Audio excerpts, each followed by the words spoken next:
I'm in Yeah, where are Xander's you? part of the country. I'm Where about are you? 3.5 hours south of you. We need to meet somewhere and have a Are drink you in halfway. Bend?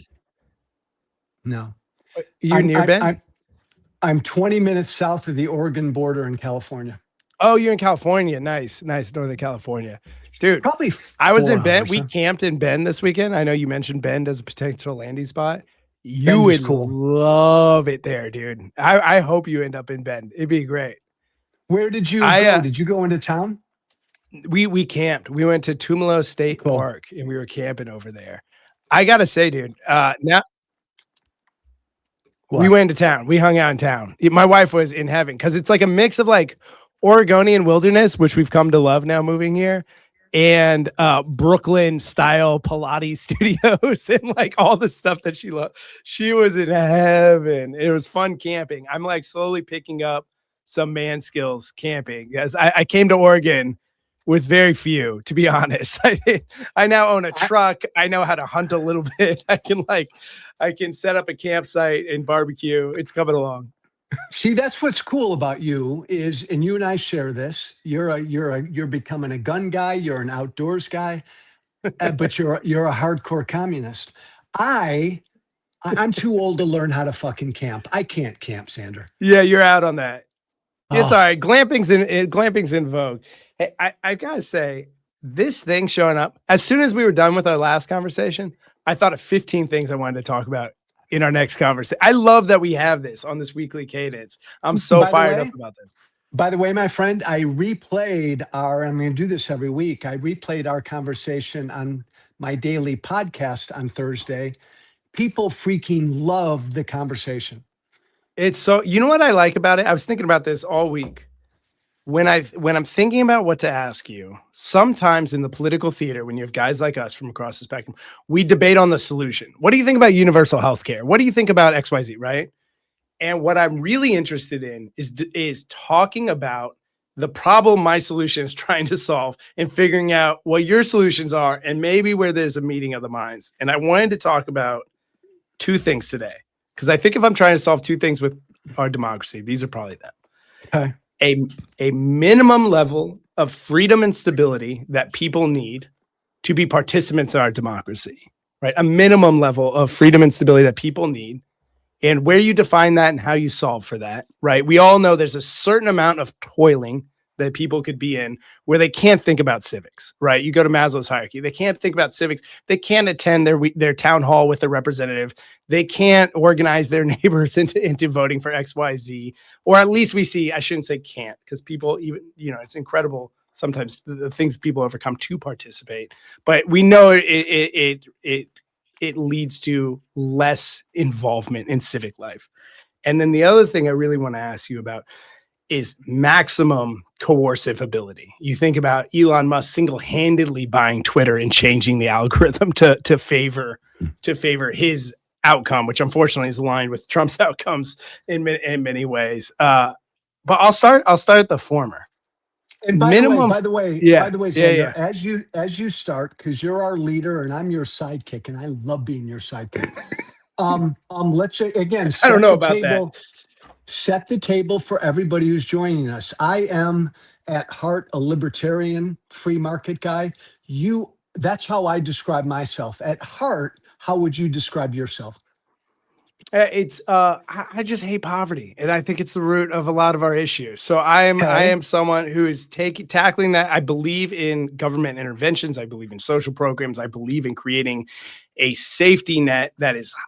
I don't even like the term safety net. It's like a capability net, like trying to get people to a place where they can participate and be involved in our system and get the outcomes we want. So it would definitely like if you're going to put a label on me, it would definitely be democratic socialist. I'm by no way, I'm not putting No, Stalin on my wall back here. It's democratic's the important no. part, but democratic socialist. I agree. As we get into your show today, I just want everybody who's joining us to understand you and I have a fucking gas together. But if we're going to label ourselves, I come from the right over there. You Yeah. come from the left over there. Proceed. Yeah. I'm left of Gandhi, as I say sometimes, but I actually named the live today a Libertarian and a Socialist Walk into a Bar. I think that's I fucking the love it. title, which I think love we it. should keep as a part 2. Yeah. All right, so let's dive into this first question. Let me give you some context for this, because I think a lot of my beliefs come from my personal story. I was someone who had a lot of wonderful things happen in my childhood, but some very rough things, right? My father was murdered. My uncle who helped raise me after that became addicted to drugs and overdosed. I went to a rough public school where I had kind of guns on me at least 2 times. I ended up dropping out of high school. At one point, I had a 0.0 GPA in high school. And then because of who murdered my father was murdered by the inheritor of the DuPont fortune. He's the wealthiest person to ever be convicted of murder in the United States. I inherited money, and I inherited stability and freedom. Let's call it stability, freedom, and opportunity. And I became a valedictorian in college. I started a couple tech startups that were acquired. And then later on, I got to kind of have my midlife crisis early, right? I got to think about what's my meaning, what's my purpose, what do I want to be spending my time on, and got increasingly involved in social justice and democracy work. And I think a lot of my bend in general is, my thesis is, I don't think I'm particularly impressive by default. I think I'm the beneficiary of a set of circumstances, stability, opportunity, the folks that I've gotten to learn from, brilliance through osmosis. And I wonder, I have a deep belief in human potential in that setting, in that Maslow's hierarchy of being kind of in that rung of feeling safe, feeling stable, feeling like you have opportunity. And I think a high functioning democracy is dependent on people being in that rung, is dependent in them feeling like they can also think about civics and whatnot. And I wonder, coming from your perspective, one, just a commentary on that thesis in general, like, where you find it to be true, where you don't. And then to the extent that you do feel like there is some sort of minimum level of stability, how do we achieve that through your kind of thought process? First off, and I don't like to casually just gloss over your story. And we won't drill down today, but fuck you, we're going to devote a show to drilling down on your story. Because Xander, it's fascinating. I have a very unique political perspective because I went from the Tea Party to the Democratic Party in like 12 years. That's weird. You've had an unbelievably unique background story. Personal story that I think you need to talk more about. And as we get into this, as you become more public and you talk about what you want to do, reform solutions, your story's got to be a big part of it. So I appreciate you sharing that, and I want everyone to hear more. Look, I was raised probably the opposite of you. Mr. White bread, suburban country club Republican family of 9 kids. And I can't explain 9's why. a crazy number. You're one of 9, Joe. 7 How are boys, the other 2 8? girls. Are the other 8 like you? No. I'm the odd one. I'm the weird one. I'm the only one that is public and political. They're all normal, decent people. I'm not. Yeah. But from the earliest age, I've always been drawn to individual freedom, period. And individual freedom has pretty much dictated my philosophy politically. So when we talk about a minimum standard of living or a minimum standard of stability so that you can be free, inherently, that's not freedom. What you're getting at, and let's discuss this, is government benefits. Like you believe, maybe I believe, maybe a bunch of people believe the government should ensure that everybody, has a livable wage. Everybody has 3 meals a day. Everybody has a roof over their head. And if everybody had those things, you're probably right. They then would be more free to contemplate defending democracy, the rule of law, everything. But when you, in my mind, when you say everybody has to have a roof over their head and a livable wage, that's not freedom to me. That's a government benefit, because to do that, Xander, to guarantee everyone a minimum standard of stability, you're going to have to take from me and from you and from others to provide that. We have a very different notion of freedom in this country as opposed to our, as you know, our European allies. Sure. Our freedoms here are negative freedoms, individual freedoms that we have that protect us from government. I was just about to bring up negative freedoms and positive freedoms. Tim Snyder. I love it. Tim Snyder's great. So, and maybe, Xander, and I'll close here and turn it back to you. Maybe this country that you and I both love, maybe we're moving toward positive freedoms. I abhor the notion, but I acknowledge I may be in the minority, if that makes sense. You know, sometimes I think about this conversation as it's almost binary versus different tools in the toolkit if you're trying to solve for different problems. And I think oftentimes when we talk about, you know, taking from certain folks or kind of forcing contribution, there was a point in time not too long ago and kind of every point before that where you kind of needed everyone throwing in all the time to make sure you had enough food and housing. We were all essentially farmers, and if you weren't a farmer, you built cabins or you did some other, you know, what we call during COVID essential work, right? That was the whole society did essential work, and still, you know, you'd have a famine once every 50 years and wipe out half your crew. And like, so it was just critical that desire to make sure everyone's contributing at max all the time. Otherwise you're in trouble. When I think about go ahead, Joe, you were going to say something. No, continue. When I think about the needs of a future country, right? Like the 21st century goals for us, we can produce what we need with relatively little human labor at this point. Our ag is like 1%, housing's 1%. But you know, when you think about who's going to win the 21st century, I mean, Joe, what do you think about what's important for Americans to be partaking in the 21st century? So this is where my philosophy of individual freedom, government generally stay out. And Xander, I've never argued for government's got no role. Never. I do believe government has a role to play to provide for those who cannot provide for themselves. End of story. But as you said, as this world changes, as AI may dramatically change our world, I don't know, you're smarter on this stuff than I am. Could we be in a place in 3 or 4 or 5 years where middle and upper middle class, middle manager types are out of work, not doing anything? Oh my God. We're seeing it already. Yeah. Does that then mean that government must write them a check every month if there's no work for them? Fascinating questions are coming up. Yeah. I mean, let's keep going with that. I think there's certainly, who knows if middle management is or isn't going to exist eventually, but certainly we're going to be displaced in waves. But when I get out of the kind of like the negative thinking of like what will happen to people and how to solve for that, which I think is honestly oftentimes the democratic language, which is not the most exciting framework for like what's going on in the future. When I think about what people need to be good at, it just takes a lot of investment. Like if you are going to be a participant in the innovation that's going to keep America competitive or in the lead technologically, it's going to take a lot of training for you to be a participant in that, whether you're an entrepreneur or you are, you know, a technologist that's like supporting those efforts.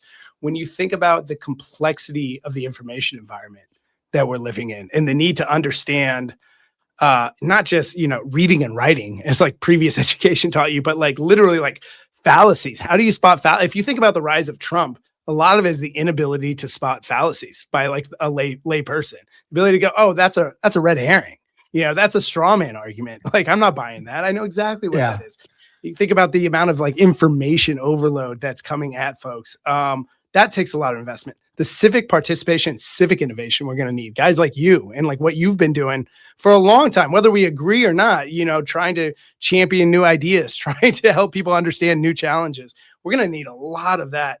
And so when I think about those things and what's going to make us thrive in the future, it is not so much we need all hands on deck all the time, making sure we have enough food and water and housing. It is, can we get people to a credentialed enough to be a participant in the things that will help us be strong moving forward. Well, and that's the rub. Then what then does government have to do to provide that floor? And you and I would agree at every transition economically in our history, from the farm to the industrial revolution, on and on and on, government's always played a role in helping to transition to the next workforce. It's like the J curve, right? In like individual investment, they call it a J curve. You got to invest down here till the market can you take it and run with it. I just believe the beauty and magic of this thing that we have, though, is capitalism, is the market generally leading. I'll make 2 points.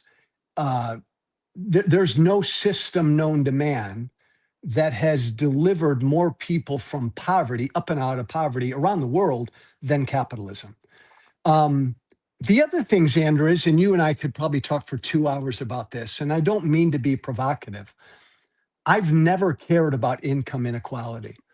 I don't want to lead us astray. To me, I could give a fuck about income inequality. I want people to have opportunity.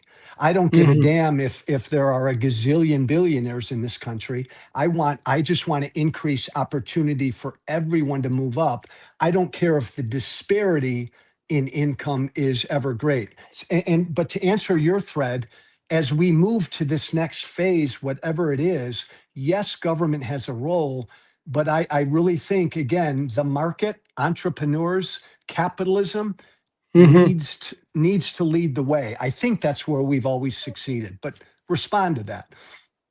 Well, as I said, I think about these things kind of in stages versus competitive. Like I think the innovation that capitalism drove from, called the industrial age on, which drove down the cost of production of the things we need in life, right? Like that, I think fantastic. I think it's, in many ways, it was a fantastic system for that. And I think we're moving into an era where we are allowing that to be the only system. And it was not only on the production side producing great outputs, but also my young on friend, yeah. Can I ask you a question? Yeah. Do you think we're reaching a unique phase where capitalism, the market, entrepreneurs shouldn't be the lead driver?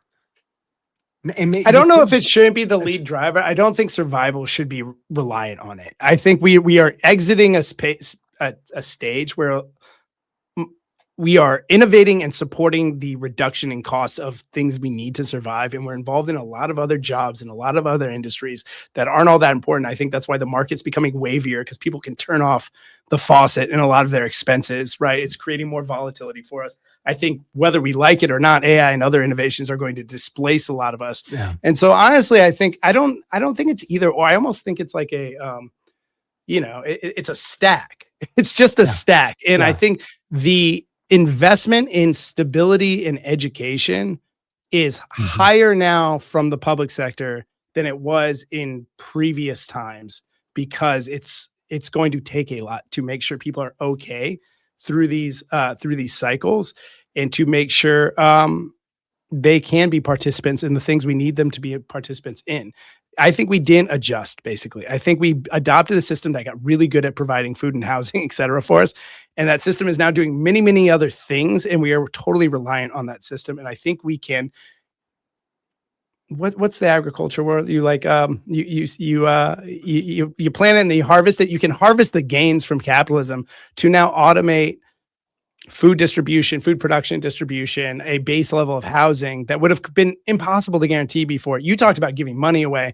I'm actually more cynical about that than using the gains from capitalism that we've gathered in our production capacity and using them to create more guarantees in society so people can then participate. And again, I reflect on my own experience here, where I was not a value add to society at a certain point in my life, and then had the stability that allowed me to be a value add to society. Sorry, that was a long-winded monologue. That's kind of winding, but this is a new combo. Xander, this is why this is so fucking cool. Because you and I at one level think utterly alike. Philosophically, we're fundamentally different. and I'm older than you, good and bad. But that's why you and I, this is always a fascinating conversation. Help me understand, to get to everybody at a certain stability so that they can then participate. Like what does that look like to you? Totally. So I've priced out some of this stuff, like guaranteeing, let's say we create a baseline of guaranteed healthy fruit, veg, bread, beans. No one in America doesn't have access Love to red beans. Right. a base level. That's the worst you can do. Now that doesn't mean capitalism doesn't exist. There's not restaurants you want to go to, etc.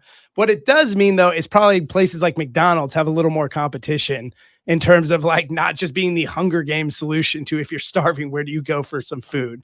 We can produce. Okay. Yeah.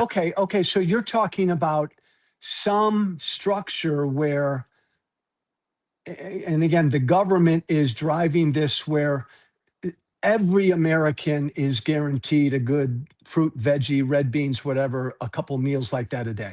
Say it's at every grocery store has in section that's like gov provided fruits. Okay. And when you're doing your grocery experience, you can get, that's now, we've taken some commodities that survival is dependent on off the table. Now, everything else still exists. Vitamin water is still out there. Coconut water is still out there. I'm not saying you get everything. I am giving, I think about coercion a lot. I guess I'm giving Americans the ability to tell McDonald's, look, the risk of me not getting this job is not starvation. I think in some ways, Joe, I'm kind of jumping around here. In some ways, that's okay. If we stabilize people, we can probably get rid of some things that you don't like minimum wage and whatnot, because people just have the ability to say no. And they're like, you're going to have to pull me into as a partner into your business. So, but let's start. Go ahead, Joe. Actually, drive a little bit. No, just to add, and again, by the way, you're also good for me because you're so agile in your head. And when at my age, Xander, you kind of slow down a little bit in your head. Yeah, I'll give you 10 more years before Alzheimer's. No, I know. But it's so good for me to interact with you. But like, then in essence, and I don't want to label shit and use typical names here, but you want to live in a society where in every grocery store, whatever, that section exists, where the government food section, where that's free, anybody can avail themselves of it. And as a project, let me give you the kind of production side of it. I would love for there to be national service. That's not military-based national service, but national service take our seniors in high school who are usually kind of checked out by senior year anyways. Give them a year where they can choose, hey, I want to be in ag, I want to be in energy, or I want to be in housing, and let them be a part of that. Yeah, go ahead. Stop the presses. You and I could end our show right now because this libertarian fucking agrees with you, Mr. Socialist. If I were king of America, absolutely mandatory 1 year service after high school. It'd be great. And I know it goes against every ounce of my philosophy, but there's already mandatory education. We already have mandatory education. Why not just frame this as mandatory education? How much better would we be if our kids knew how our systems worked? Now, I guarantee you, most people who generally are going to listen to us every week are going to agree more with you because they come more from that perspective. I want to make this point. Both Xander and I want America to have the best schools. Both Xander and I want every American to be stable so they can participate. Neither Xander or I want America to be hungry, homeless, all of that.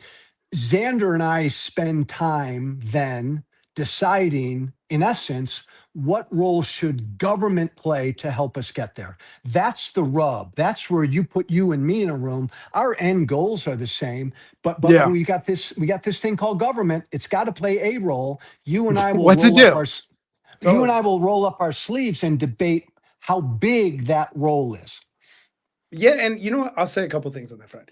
My goal in these is not to fucking persuade you to do anything. This is a whole you represent one branch of thinking, I represent another. If we go both, that's a pretty good idea. That's interesting. That could help in the future. It's just it's an interesting exploration for me. And I'll say, Joe, when I had less friends across the political spectrum, I didn't believe you existed. I didn't believe an earnest libertarian free market person existed. I thought it was a front for the Kochs and their buddies to continue making money, and they kept supporting more politicians. Partially, it's a generational thing, though. I didn't grow up in the Red Scare era either, right? I didn't grow up in this communist first capitalism. So I'm not polarized in ways. I think guys who grew up in your ways and saw America winning during that period with that, with that thesis, or at least that was the narrative. That's why they're winning. And that's so really, we just have different backgrounds.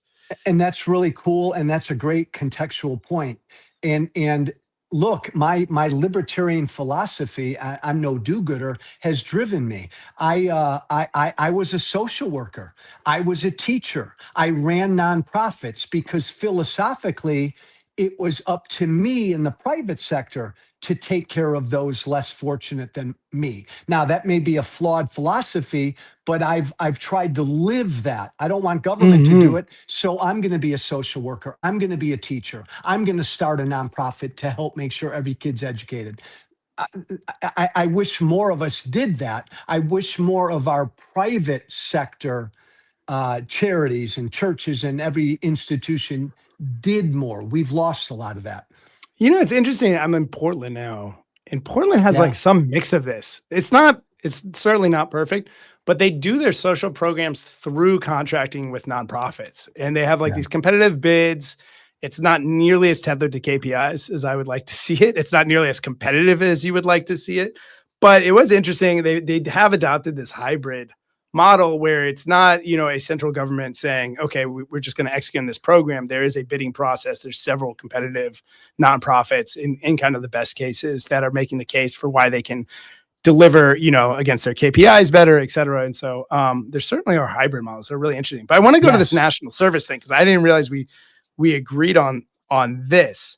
I think oftentimes when I hear about national service, they talk about kind of the value for the kids, which is great. I think it's massively valuable. I think it'll help us come together more if you're moving around the country a little bit, being with people outside of your culture.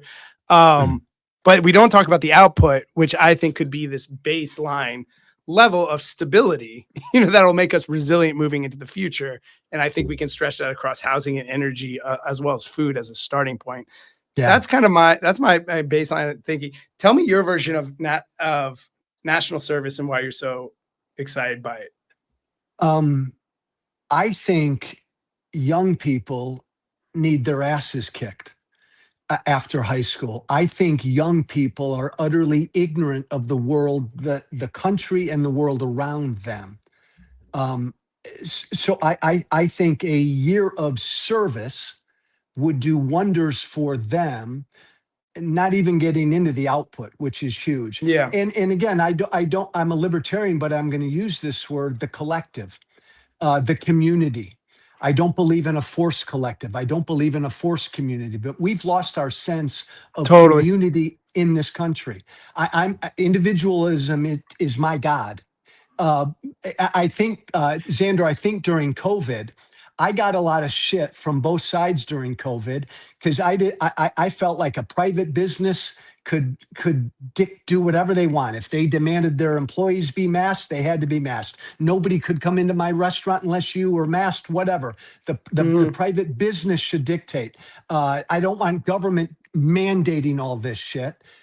But then out of the other side of my mouth, I would say to my friends on the right, come on, we're all fucking in this thing together. This is a once in a lifetime health crisis. Suck it up, man. Put the fucking mask on. Take care of your fellow American. No, I don't want government forcing you to take care of your fellow American, but damn it, do the right thing. We're at war in this country. So like my libertarian friends have lost all sense of we're all in this together. And I really felt that during COVID when I got so much flack from them on the right. Joe, nobody can force me to wear a mask. All right, jackass, why don't you do it? Because it's the right thing to do. It's funny, this is so fun. We're going so many places in this conversation. The national service thing's interesting, but you just got to there's roots. You talked about the things we need to do to bring us together. And I think about this a lot right now as we see kind of Republicans refuse to be a check on the president, as I see, the Voting Rights Act be destroyed. Now gerrymandering is essentially legal again. We've got to want to co-govern, right? Like to a certain extent, like for a democracy to function, we've got to want to co-govern. it can't be this competition where it's just one side assumes power over the other and then gets their way. And then in 4 years, everything changes again. For a country, a democracy to be functional, you have to want to co-govern. And I think to the point you're getting at, we don't necessarily want to be in the same boat with each other now, or at least large swaths of us do not. And we need projects that can, if we want to continue on, if we need projects to help us feel like we do, or to help us want to. You know this, our listeners don't. Thursday late morning, I got in my car with my 2 dogs in Washington, D.C., and I drove across the country. And late Monday, I arrived in very Northern California. And Xander, along the way, I had plenty of stops and I talked to plenty of people. And by the way, I'm doing this conversations tour where I'm putting people in rooms who disagree. That's part of why I'm on the road. But I got to tell you something, Xander, traveling this country for the past 4 to 5 days and talking to Americans in the backwoods, in the country, in the city, I don't think there's something that still binds us. I don't want to start something today, but I don't. Everybody says, "Oh, Joe, right? Xander, come on. Real America is not social media. Real America is not cable news." Well, I've spent a lot of time in real America, especially the last 4 to 5 days, and I really worry that we're not all bound by something. Where are you on that? Modernity is incredibly isolating. I say that as I talk to you from my, bedroom over here, right? When you're in your room, whatever room that is over there, it is very easy. I remember let me look this up actually. There's some statistics on the amount of friends that the average American has that they feel like has their back. And it's incredible. Like it's like 40% don't believe they have one person that would support them. And then Xander, you've seen that chart. I put it out last week. The amount of time Americans spend with friends as they age and family members. Most Americans spend the vast majority of their time alone as they age. It's frightening. Yeah. And so I think in that kind of structure, and look, I grew up on an Olympic training center, right? We were all in it together. It was me, my father was an Olympic wrestler, my uncle was an Olympic wrestler, and it was then a bunch of families on the same journey. And so I remember after my father was killed, we moved to the Bay Area. I was surprised at how lonely like just regular suburban life in America was, because we were essentially on a commune. We didn't really live in America in that sense, in that traditional sense.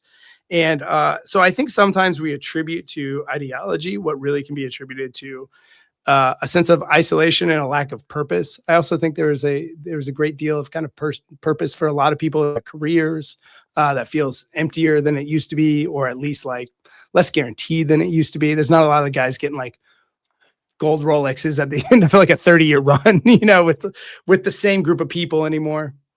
I've never asked you this. I led with my card. What's your highest value in this life?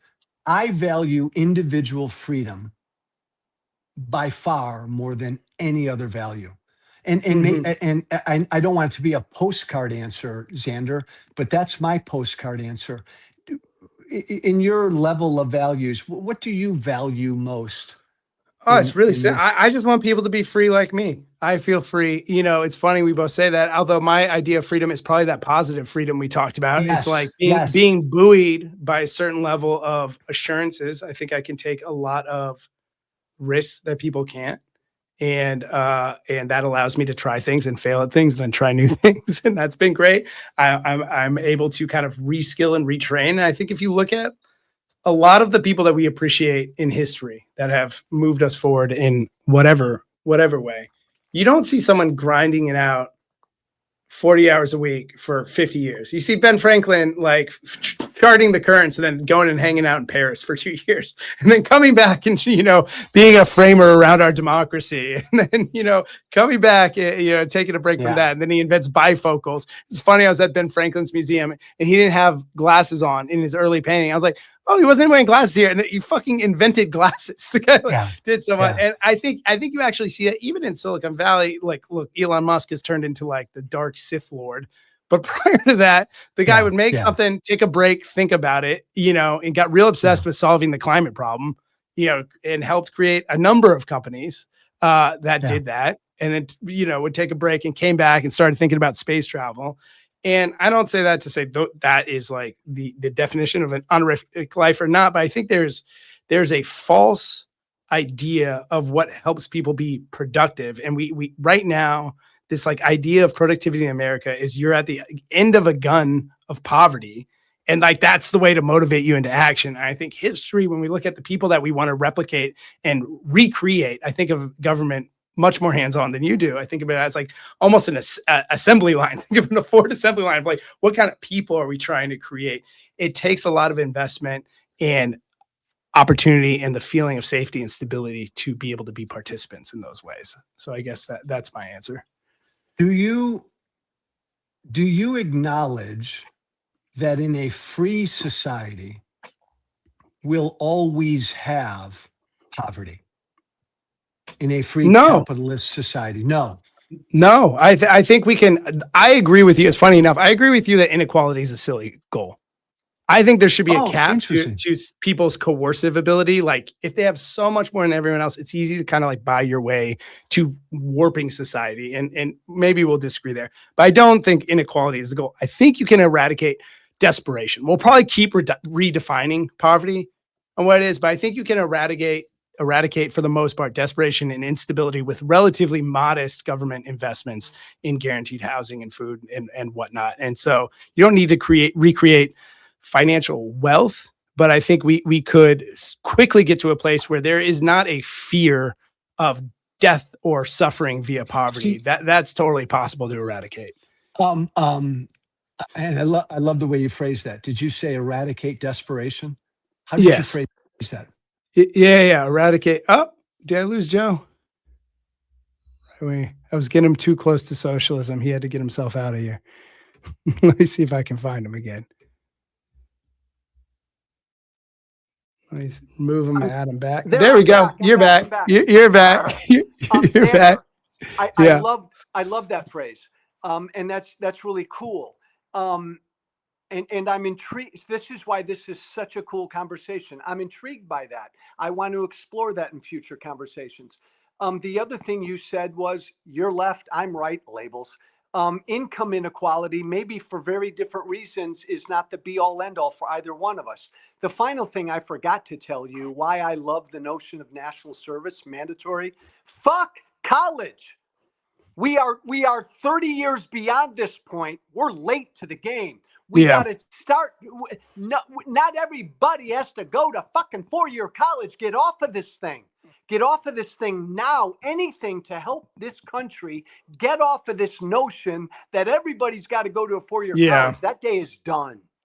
Yeah, 100%. Yeah, I would love, look, I genuinely mean it. It can be a great investment all the way around. Like it'd be great for kids to learn all these skills.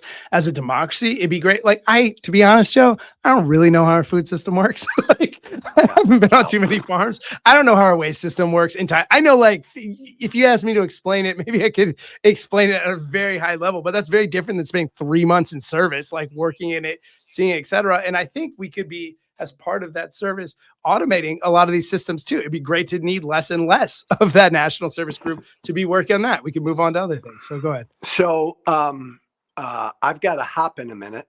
What I'd love to do at the end of each one of our shows is give one final thought. I'm going to give mine, then I want you to give yours. Xander, I fucking love these conversations. Here's my final thought. And to everybody listening to us, thank you for listening.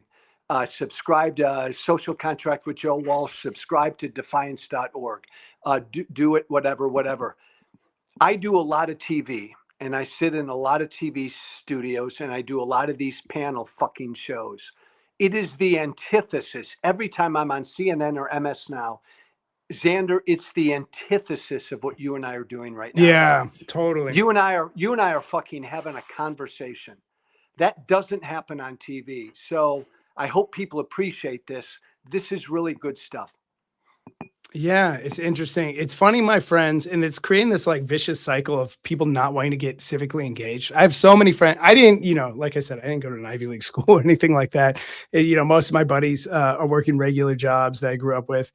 and they don't get politically engaged. And I ask them why, and I can tell it's because their idea of civic engagement is like folks fighting on CNN. Yeah. They think that's what happens when you like go to like an indivisible group meeting, is it's everyone like throwing shit at each other and like dissing each other and creating sound bites and whatnot. And so and you feel the opposite when you get involved in this work. Like, there's so many incredible people, so many different perspectives, so much wonderful workshopping, so much progress. You see the wins everywhere. I know the news talks about the losses and the volatile things. And so there's so many, especially when you look at the local government, so many awesome things happening across the country. I think it's been destructive to so many of my friends' desire to even want to get engaged, because it feels like a food fight. They're like, I don't want to be over there. Amen. Yeah. Amen. Cool, brother. I'll let you run. So nice seeing you. This has been a blast. I'll see you next Tuesday. You, everybody. Next Tuesday, guys. Thanks, everybody. Next Tuesday. Let's make it happen. Later, brother.